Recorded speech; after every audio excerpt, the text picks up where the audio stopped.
Okay, ચલો તો ભાઈ આજે છે ને ચોથા ચેપ્ટરમાં આપણે રાસાયણિક ગતિકી એમાં એક ટોપિક જે ગુજરાત બોર્ડમાં કેન્સલ્ડ છે પણ એના ઉપરના ક્વેશ્ચન્સ ઘણીવાર પૂછે છે, બરાબર? તો થિયરી ખાલી ઉપરથી સમજાવી દઉં છું. ગુજરાત બોર્ડમાં તમારી થિયરી નહીં કરાવી, બરાબર?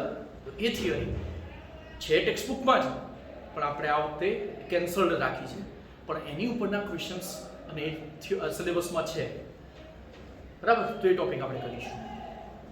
થિયરીનું નામ છે આર્હેનિયસ સમીકરણ.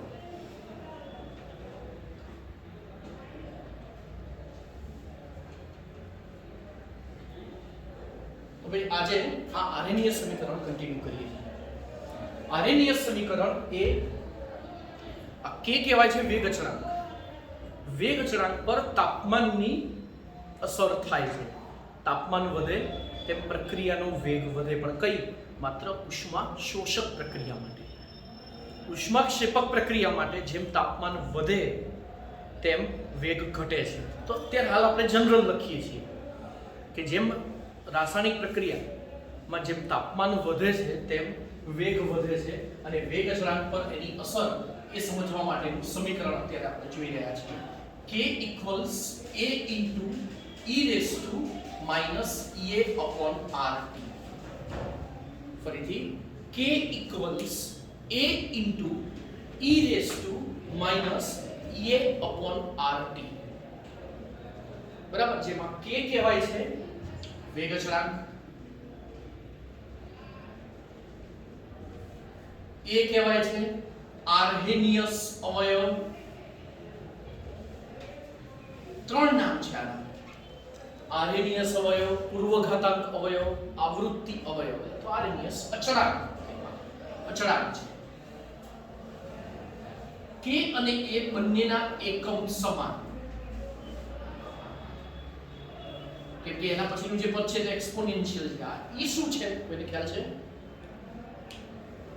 e જેમ આપણે સાદા લોગનો આધાર કેટલો હોય? 10.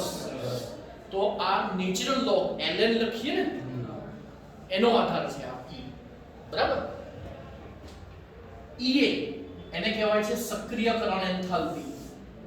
સક્રિયકરણ એન્થાલ્પી એટલે આ એવી ઊર્જા કે એટલી ઊર્જા આપવાથી જે તે રાસાયણિક પ્રક્રિયા શક્ય બને. તો E ને કહેવાય છે સક્રિયકરણ એન્થાલ્પી. પ્રક્રિયા અનુભવવા માટે પ્રક્રિયકોના અણુ પાસે જરૂરી ન્યૂનતમ ઊર્જા, ન્યૂનતમ એટલે ખબર પડી ને, ઓછામાં ઓછી એટલી હોય તો જ પ્રક્રિયા થાય, એનાથી વધારે હોય તો થાય જ પ્રક્રિયા, પણ ઓછામાં ઓછી એટલી ઊર્જા એની પાસે હોવી જોઈએ. તો એ ઊર્જાને શું કહીશું? સક્રિયકરણ એન્થાલ્પી. એટલે આ એન્થાલ્પી એટલે ઊર્જા છે. તો એ એવા પ્રકારની ઊર્જા છે કે જ્યારે કોઈ રાસાયણિક પ્રક્રિયા આપમેળે થાય તો એ આપમેળે થવા માટે પ્રક્રિયકોના અણુ પાસે જે ન્યૂનતમ ગતિજ ઊર્જા હોય એને આપણે કહીશું સક્રિયકરણ એન્થાલ્પી. આ વાયુ અચળાંક,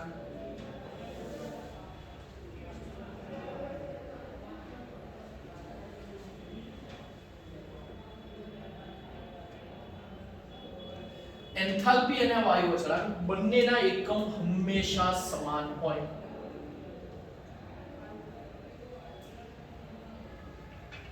આ યાદ રાખીશું, આ બંનેના એકમ હંમેશા સમાન હોય. અને ફાઇનલી વધ્યું શું? T. T ને શું કહીશું? નિરપેક્ષ તાપમાન, બરાબર? અને જનરલી 1 કેલ્વિનમાં હોય, બરાબર? તો આ થયું સૂત્ર. તો આ સૂત્રની સમજૂતી સમીકરણ ફરીથી k બરાબર a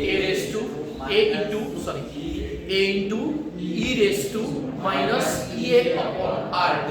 ફરીથી k equals a into e raise to minus ea upon rt. તો આને આપણે કહીશું આર્હેનિયસ સમીકરણ, જે તાપમાનનો વેગ અચળાંક વચ્ચેનો સંબંધ દર્શાવે છે. કોનો આધાર હતો? Natural log. તો બંને બાજુ નેચરલ લોગ તો એ કેન્સલ થઈ જાય, બરાબર? તો ln લેતા ln k equals ln a minus ln ને e કટ તો વધ્યું શું ડાયરેક્ટ e સરળ થઈ જાય.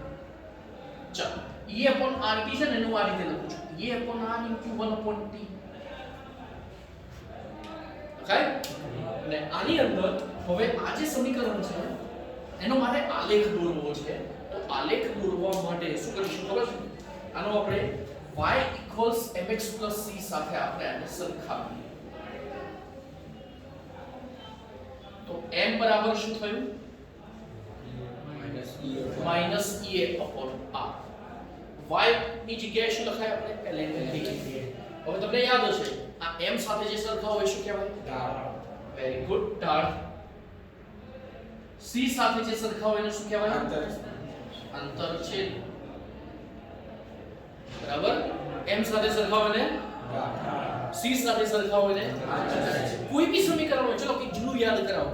આપણે હેનરીનો અચળાંક હતો એનું સમીકરણ યાદ છે કોઈને? p kh x. તો આ બી y mx c. ચલો આમાં કશું નથી એટલે પ્લસ 0 કહેવાય. ધેટ મીન્સ c અંતર છે, ધેટ મીન્સ આ રેખા એ સુરેખા ક્યાંથી પસાર થશે? ગમે બરાબર. ચલો બીજું નલ્સ સમીકરણ યાદ છે જ બધાને?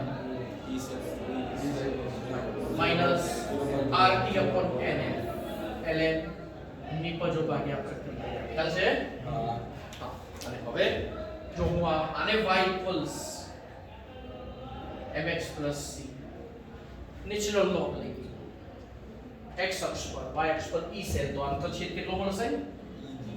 હા. અને આલેખ કેવો મળશે? ઋણ ઢાળ. કેવી રીતે ખબર પડી? ઋણ ઢાળ -rt upon nf. આનો કેવો હશે? ધન ઢાળ. ધન છે ને? ધન ઢાળ એટલે આલેખ ઉપરની સાઈડ છે. ખ્યાલ આવે છે? હા. ઋણ ઢાળ એટલે આલેખ નીચેની સાઈડ છે. આમાં પણ આલેખ કેવો હશે? ધન કે ઋણ? ધન કે ઋણ? એટલે સીધો કે નીચો? નીચો. કેમ? ની જગ્યાએ શું હશે? માઈનસ. હવે સમજ પડી? એટલે આવું કોઈ પણ સમીકરણ હોય ત્યારે તમને આલેખ પૂછે ઘણા કન્ફ્યુઝ થાય, ઘણા ગોખે. તો આ વસ્તુ ગોખવાની છે જ નહીં. સમીકરણ યાદ રાખવાનું અને એને y mx c સાથે સરખાવવાનું. ફરીથી સમીકરણ યાદ રાખવાનું અને y mx c સાથે આપણે સરખાવવાનું. ઈઝી. બરાબર? કન્ટિન્યુ.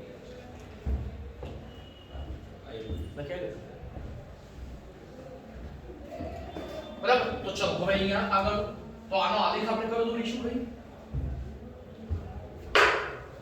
આલેખ કયો દોરીશું અહીંયા? નીચે y અક્ષ પર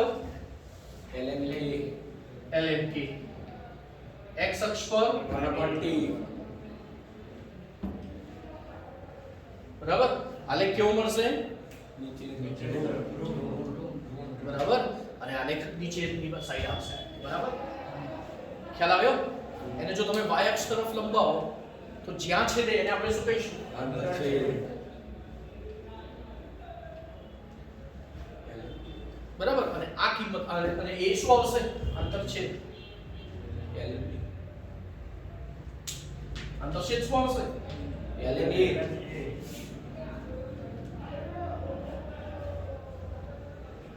તો આ રીતે a આરેખીય સૂચકાંકની કિંમત મળે અને આ કિંમત માત્ર ને માત્ર આલેખ પરથી જ મળે. પ્રાયોગિક રીતે શક્ય જ નથી. કેમ? અહીંયા a મળે છે તમને તો 1/t બરાબર અહીંયા શું હોય? 0. અને 1/t 0 એટલે t બરાબર 1/0 અવ્યાખ્યાયિત ઇન્ફિનિટી. એટલે આ મૂલ્ય માત્ર ને માત્ર આલેખ પરથી જ મળે છે. એ કોઈ બી પ્રક્રિયા માટે શોધવું હોય તો આ રીતે જુદા જુદા તાપમાને વેગ અચળાંક શોધી કાઢવાનો અને એના બિંદુઓ જે મળશે તમને સુરેખા જ મળશે અને y અક્ષે જ્યાં છે તેની. ચલો ઢાળ કેટલો મળશે? -e. ઈઝી. તો ઇનડાયરેક્ટલી બે MCQ થયા. ln k વર્સિસ 1/t નો આલેખ દોરતા તો છે મૂલ્ય ln a પછી ઢાળનું મૂલ્ય -e. ખ્યાલ આવ્યો? સાવ ઈઝી MCQ. બેઠા જ કહેવાના પડે એના માટે સમીકરણ આવડવું જોઈએ. એટલે સમીકરણ તૈયાર કરો એની ઉપરથી જ બધું થાય છે. તમે જોયું હશે. એટલે આનાથી શું થશે કે ઘણા આય ગોખે બરાબર? એના કરતા એક જ યાદ રાખવાનું છે એની ઉપરથી જ જાતે બનાવવાનું આવે. એ ખબર પડી ને? એટલે આપણી મેમરી પછી બીજું બધું તૈયાર કરવામાં વપરાય. સ્વાભાવિક વસ્તુ છે. ખ્યાલ આવે બધાને? હા. હવે અહીંયા જે ln છે ને એને નેચરલ લોગમાં કન્વર્ટ કરવા એટલે શું કરવાનું ખ્યાલ છે? ln x લખું અને સાદા લોગમાં કન્વર્ટ કરવું હોય તો કેટલા વડે 2.303 વડે ગુણવા પડે. ખ્યાલ છે? તો જ્યારે તમે આને 2.303 વડે ગુણશો ln k ને ત્યારે તમે ln ની જગ્યાએ શું લખી શકશો? log. ln a છે તો ફરીથી 2.303 log a minus ea by 2. ea by r. ચલો બે વાર 2.303 છે તો બંને બાજુ 2.303 વડે ભાગી દો તો ભાગલા શું થશે? આ કટ અને અહીંયા છેદમાં વધારાનું પદ એડ થશે. ખ્યાલ આવે છે? હા. તો ફરીથી લખીએ log k બરાબર log a minus ea upon 2.303 rt. ચલો ફરીથી 1 upon t અલગ કરો, ફરીથી સરખાવો કોની સાથે? y equals બરાબર. તો અહીંયા ઢાળ કેટલો થશે જો તમે જોઈને જ કહી શકશો minus ea upon 2.303 r અને આંતરછેદ કેટલો થશે? log a. હવે a ઇઝી ln k હોય તો આંતરછેદ ln k log k versus 1 upon t નો આલેખ દોરશો તો પેલો આંતરછેદ કેટલો થશે? log a. બરાબર. તો સેમ આવા આલેખના બીજો આલેખ આવો થઈ ગયો.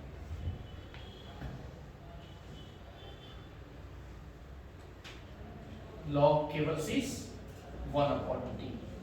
સુરેખા મળશે. સુરેખાને y અક્ષ તરફ લંબાવો.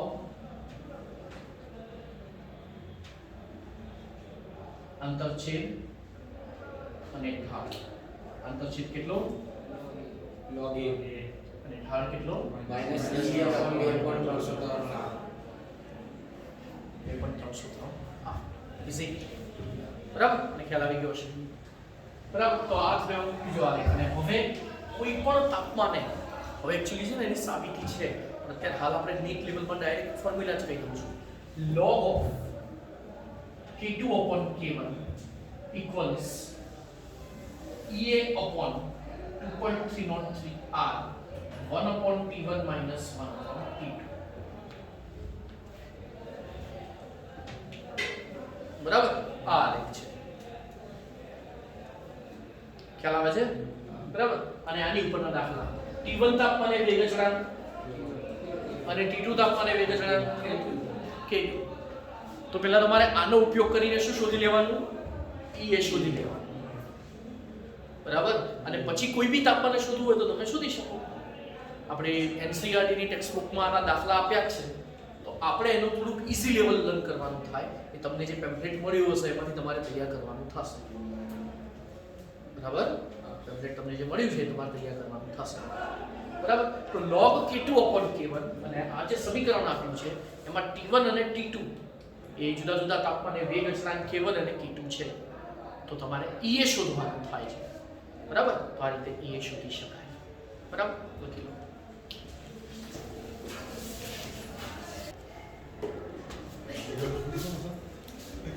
ચલો કન્ટિન્યુ હવે આગળ. હવે આ જે આપણે સમીકરણ હતું ને છેલ્લું log of k2 upon k1 equals ea upon 2.303 r કૌંસમાં 1 minus t1 1 upon t1 minus 1 upon t2. બરાબર. આ સમીકરણ હતું. તો આ સમીકરણમાં હવે આની ઉપરના દાખલા કેવા આવે? એક સિમ્પલ ક્વેશ્ચન. એક રાસાયણિક પ્રક્રિયા નો વેગ અચળાંક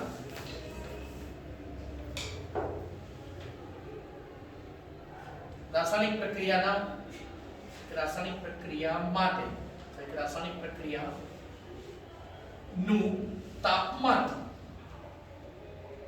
300 કેલ્વિન થી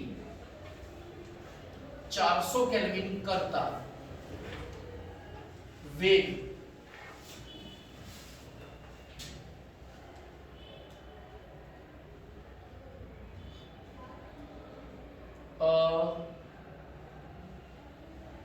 સો ગણો થાય છે.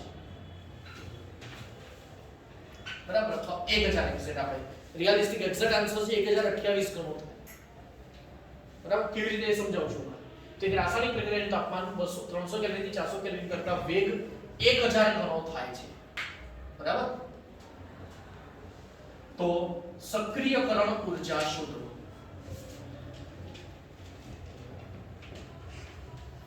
બરાબર, હવે એમસીક્યુ છે તો સ્વાભાવિક છે તમને ઓપ્શન્સ તો આપી જ દે. તો ઓપ્શનમાં પહેલા તમારે ચેક કરવાનું એકમ, કેમ કે યુ નો એકમ કાં તો જૂલમાં હોય, કાં તો કેલરીમાં હોય, કાં તો કિલો જૂલ, કાં તો કિલો કેલરી. બરાબર, તો તમારે પહેલું શું કરવાનું? એકમ. ધારો કે જૂલમાં છે તો હમણાં જ મેં લખ્યું હતું, યાદ હોય તો આપણે પહેલું સમીકરણ લખ્યું એમાં E અને R ના એકમ હંમેશા શું હોય? તો એ વખતે ધ્યાન રાખવાનું કે જો તમને જૂલમાં 4 ઓપ્શન આપ્યા હોય, મારા જેવા તો હોશિયારી કરે, એક જૂલમાં હોય, કેલરીમાં હોય, ખબર પડી, એક ઇલેક્ટ્રોન વોલ્ટમાં હોય, એક અર્ગમાં હોય, ગણો 4 એવા. બરાબર, બને ત્યાં સુધી એવું નથી કરતા આપણે, ખાસ નીટમાં તો JEE માં થોડુંક લેવલ ટફ રાખે છે લોકો. બરાબર, પણ તમારા માટે લેવલ એટલું બધું ટફ હોતું નથી. એટલે તમારે તો જનરલી ચલો આપણે જૂલમાં લઈ લઈએ. તો એ વખતે R નું મૂલ્ય જૂલમાં યાદ છે કોઈને? કેટલું? 8.314 જૂલ પ્રતિ મોલ પ્રતિ કેલ્વિન. બરાબર, આલે તો log of K2 upon K1 E upon 2.303 R 1 upon T1 minus 1 upon T2. ચલો, તાપમાન કેટલું કરો છો? 300 થી 400. એટલે કેટલું? 300 કયું 400 કયું? ઓછું હોય T1, વધુ હોય T2. બરાબર, અને એ વખતે K1 થી K2 કેટલા ગણું થાય છે? 1000. એટલે શું કહેવાય? K2 બરાબર 1000 K1. સમજ પડી? ચાલ, તો log of શું લખશો? 1000 K1 upon K1. K1 cut E. હમણાં જ કીધું આપણે R નું મૂલ્ય શું લઈશું? 8.14. એમાં આપણે 8.3 જ લઈએ. 1 upon T1. T1 કેટલા? minus 1 upon T2. T2 કેટલા? બધા પદ મળી ગયા સિવાય એક કયું? એ શું કહેવાય? સક્રિયકરણ એન્થાલ્પી. અને એક સક્રિયકરણ ઊર્જા પૂછી છે. હવે કે નહીં? હવે મેક્સવેલ નો વહેંચણી વક્ર કેવો આલેખ છે? એવું કહે છે કે તાપમાનમાં 10 કેલ્વિન નો વધારો કરતા વેગ બમણો થાય. તાપમાનમાં કેટલો વધારો કરવાનો? 10 કેલ્વિન. કેટલો વધારો કરવાનો? 10 કેલ્વિન. અને વેગ કેટલો થઈ જાય છે? બમણો. બરાબર, ચલો એક એમસીક્યુ લખી રહ્યો છું. એક પ્રક્રિયાનું તાપમાન 310 કેલ્વિન થી 360 કેલ્વિન કરતા વેગ ખાલી જગ્યા ગણો થાય. તો દર 10 કેલ્વિને કેટલું? ડબલ. દર 10 કેલ્વિને ડબલ. તો 310 થી 10 વધારો તો ફરી વધારો તો ફરી વધારો તો 40 ફરી વધારો તો 350 અને ફાઇનલી 10. બરાબર, 10 ગણો ના થાય સાહેબ? 32 ગણો થાય. દર 10 ને ડબલ જે છે એનો ડબલ. તો પહેલી વાર ગુણ્યા 2 ni ગુણ્યા 2 ni ગુણ્યા 2 ni ગુણ્યા 2 કેટલો થાય? 32. સમજો ભાઈ? બરાબર, 2 એટલે હવે જુઓ 300 થી 400 એટલે કેટલાનો ફેરફાર થયો?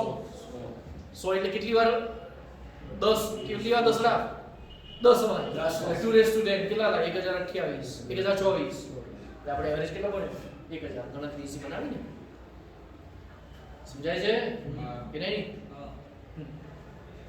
બરાબર, તો આ રીતે એ લોકો ગણતરી લે છે. બરાબર, અને ગણતરી કરે છે. તો એક પ્રક્રિયાનું તાપમાન 310 થી 360 કેલ્વિન કરો તો વેગ કેટલા ગણો થશે? 32. અને અહીંયા વેગ કેટલા ગણો થાય? એમ તમે કહી શકો. એટલે આપણે દાખલો રિયાલિસ્ટિક છે, હકીકતમાં હોય એ ગણો. ખ્યાલ આવ્યો? એટલે આની ઉપરથી પ્રક્રિયા કેટલા ગણી થશે અને કેટલું થશે, એની ઉપરથી પ્રક્રિયા થવા માટે કેટલું ન્યૂનતમ તાપમાન, જે તે પ્રક્રિયા માટે કેટલું તાપમાન જોઈએ એ પણ ખ્યાલ આવે. એનું એક આપણે બેઝિક એક્ઝામ્પલ કહું, ધ્યાનથી જોજો. આપણે કાગળનો કપ, જે આપણે ચા માટેનો પેલો જે કપ આવે છે ને, તમે ડાયરેક્ટ સળગાવો તો સળગી જાય ડાયરેક્ટ. હા, સળગી જાય. બરાબર. તમે જ્યારે સળગાવો ત્યારે ડાયરેક્ટ આખો સળગી જશે. બરાબર. પણ એ જ કપની અંદર તમે પાણી ભરો પછી મૂકજો ગેસ ઉપર, નહીં સળગે. કેમ? કેમ કે એ જે ગ્લાસ છે, જે કાગળનો કપ, એ કાગળને તમે ઉર્જા આપો છો તો એ ઉર્જા મેળવે છે હકીકતમાં કોણ? પાણી. અને પાણીનું ઉત્કલન લીધું. પાણી કયા તાપમાને ઉકળે? 100. અને પાણીને તમે કન્ટિન્યુઅસ ઉકાળતા રહો ને તો પાણીનું તાપમાન 100 થી વધે જ નહીં. તે વધારાની ઉષ્મા ક્યાં ગઈ? એને ઉત્કલન ગુપ્ત ઉષ્મા કહેવાય. ખબર છે? લેટન્ટ હીટ, મૌખિક શબ્દ સાંભળ્યો હોય કદાચ. બરાબર, સમજો? વળી બોલે તાપમાન 100 થી વધે જ નહીં તો તમે તો એને ગરમ કન્ટિન્યુઅસ કરો છો. એ ગરમી ક્યાં ગઈ? તે ગરમી પાણી મેળવ જ કરે ને એનો ઉપયોગ શેમાં કરે? બાષ્પીભવન કરવામાં. જ્યારે બધું પાણી સુકાઈ જશે ને પછી એ સળગશે. તો અહીંયા આના પરથી તમને ખબર પડી ગઈ કે ભાઈ કાગળનું જ્વલન બિંદુ એ પાણીના ઉત્કલન બિંદુ કરતાં વધારે છે. કાગળનું જ્વલન બિંદુ એટલે જે તાપમાને પદાર્થ સળગે. બરાબર. અને પાણીનું ઉત્કલન બિંદુ એના કરતાં જ્વલન બિંદુ વધારે છે, માટે કાગળના કપમાં રાખેલ પાણી તમે ઉકાળી શકો. સમજાયું હશે જે કેવું? બરાબર. તો આ થઈ આની થિયરી. કાગળ ડાયરેક્ટ મૂકો તો સળગી જ જાય, પણ તમે એમાં પાણી ભરીને પછી તમે સળગાવો કરજો, સળગશે જ નહીં. બરાબર. એનું કારણ શું? એટલે આવી રીતે મેં તમને જે સમજાવ્યું કે જો અહીંયા આપણે કાગળ સળગ્યો નહીં, મારે કાગળ સળગવાની પ્રક્રિયા કરાવી. હા, પેટ્રોલ ભર્યું સળગાવ્યું હોય તો બરાબર. હા, કેમ? કેમ કે પેટ્રોલનું જ્વલન બિંદુ તો એનાથી બી ઓછું છે, એ જ સળગી જાય પોતે. ખ્યાલ આવ્યો? હા, એટલે મેઇન એ જે તે પદાર્થના જ્વલન બિંદુ ઉપર આધાર રાખે છે. બરાબર. એટલે એવી રીતે કોઈ પણ પ્રક્રિયા કરવી હોય તો આપણે કેટલી ઉર્જા એને આપવાની, તો એ બધું આપણે આ સૂત્ર પરથી શોધી શકાય. સાયન્ટિસ્ટે બહુ જ મહેનત કરીને સૂત્ર શોધ્યા હોય, જેને આપણે અવગણીએ છીએ. રેવાદનભાઈ. બરાબર. એટલે હવે આવા કેટલાય ક્વેશ્ચન બને. તમને હું કોઈ એક પદ ના લખું, ધારો કે બધું આપી દઉં અને પછી એમ કહું કે ભાઈ કયા તાપમાને વેગ અચળાંક આટલો હશે, તાપમાન T1 ને T2 શોધવાના થાય. બરાબર. તો આવા ટાઈપના ક્વેશ્ચન ઘણા બધા પૂછી શકે. તો એની થિયરી આજે આપણે પૂરી કરી. એક સારો એક દાખલો લીધો ને એની ઉપરથી પછી બીજું એક આ લીધું. બરાબર. તો અહીંયા આર્હેનિયસ અચળાંક અને આર્હેનિયસ સમીકરણ જે છે એની ઉપરના ક્વેશ્ચન્સ આપણે પૂરા કર્યા. બરાબર. લેક્ચર પૂરો.